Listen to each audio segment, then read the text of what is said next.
kita masuk pada al-mas'alah al-mi'ah, yaitu tradisi yang ke-100, yaitu al-istidrak wal iktirah ala Allah, yaitu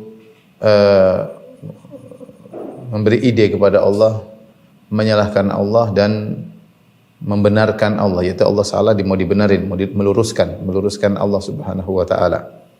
Tahakkum ala Allah, yaitu meluruskan Allah Subhanahu wa taala. Yaitu memberi ide seakan-akan apa yang Allah sampaikan kurang pas sehingga perlu diluruskan.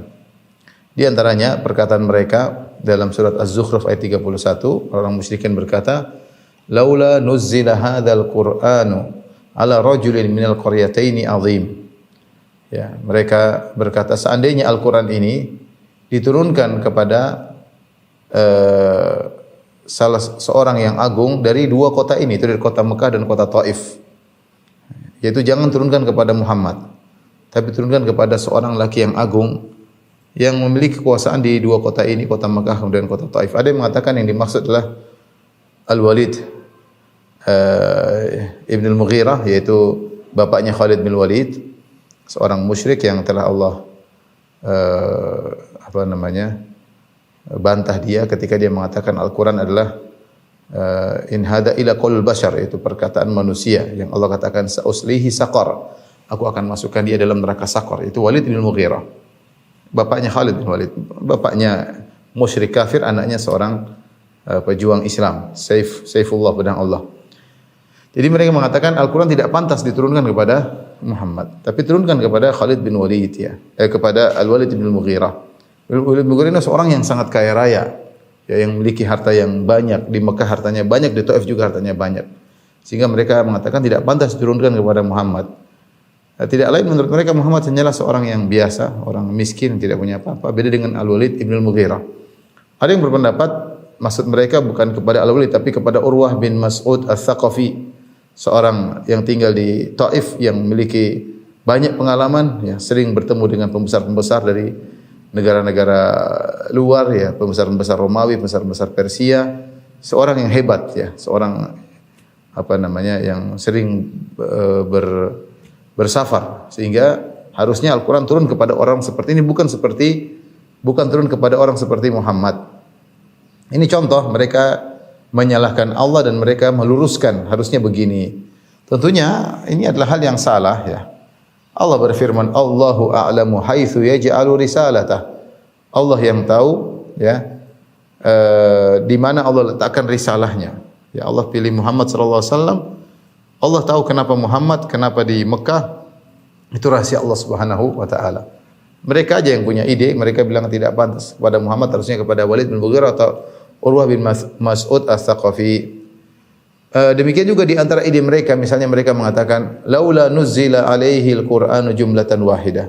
Qala alladziina kafaru laula nuzzila alaihi al-Qur'anu jumlatan wahidah. Kata mereka, seandainya Al-Qur'an turun kepada Muhammad tidak satu persatu tapi sekaligus lengkap 30 juz, kenapa harus turun ayat demi ayat, ayat demi ayat, Mereka tidak maunya langsung lengkap, ada kitab turun, mereka tinggal beriman, kata mereka demikian. Jadi mereka punya ide kepada Allah, menyalahkan Allah dan berusaha meluruskan. Kata mereka harusnya Al-Quran turun itu secara sekaligus, secara sekaligus.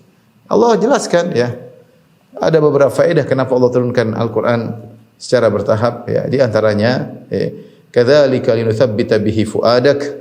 Demikianlah kami turunkan secara bertahap agar kami kokohkan imanmu wahai Muhammad sallallahu alaihi wasallam. Di antara hikmahnya agar bertahap sehingga Rasulullah SAW kehidupannya selalu disertai dengan turunnya ayat dan imannya semakin kokoh.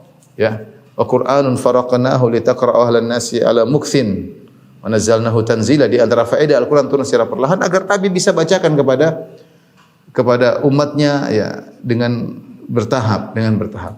Jadi mereka punya ide harusnya Al-Qur'an turun sekaligus, dan mereka punya banyak ide ketika mereka menolak dakwah Nabi sallallahu alaihi wasallam.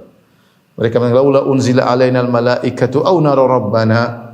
Kami ingin kalau bisa turunkan kepada malaikat, kami ingin bertemu dengan malaikat atau kami melihat Rabb kami, Mereka punya ide-ide, menurut mereka tidak pas yang dibawa oleh Muhammad. Ini semua adalah kebiasaan jahiliyah, protes dengan keputusan Allah Subhanahu wa taala, kemudian memberi masukan kepada Allah, meluruskan Allah, seharusnya demikian, seharusnya demikian. Dan ikhwan dan akhwat yang rahmatillah subhanahu wa ta'ala, ya, Allah subhanahu wa ta'ala melarang hal seperti ini kepada kaum muslim, kepada manusia secara umum, terlebih lagi kepada kaum muslimin.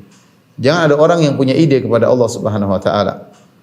Allah berfirman, ya ayyuhalladzina amanu la tuqaddimu baina yadayillahi wa rasulih wattaqullah. Wahai orang yang beriman, janganlah kalian mendahului Allah dan Rasulnya. Di antaranya seorang jangan punya ide, seharusnya begini, harusnya sunnah begini. Kenapa sih sunnah begini? Kenapa ayat begini? Kenapa syariatnya harus begini? Ini semua protes terhadap keputusan Allah Subhanahu wa taala. Namanya mendahului Allah dan Rasulnya. Mendahului Allah dan Rasulnya. Ini adalah kebiasaan orang-orang jahiliyah yang mereka tidak puas dengan keputusan Allah sehingga mereka punya ide, harusnya begini, harusnya begini. Kita ini pasrah, tunduk kepada perintah Allah, tunduk kepada syariat Nabi Muhammad sallallahu alaihi wasallam. Tidak usah kita punya ide, seandainya ini boleh, seandainya ini tidak boleh, kenapa ini boleh? Jangan, kita tunduk. Apakah kita lebih mengetahui tentang syariat, kita lebih mengetahui tentang maslahat manusia? Yang lebih itu adalah Allah, ya, dan Allah menurunkan hukum yang terbaik bagi syariat melalui Al-Quran atau melalui sunnah-sunnah Nabi-Nya. Ya. Jangan sampai seorang menolak syariat seandainya syariat ini tidak ada. Seandainya begini, itu namanya kebiasaan jahiliyah, protes ya.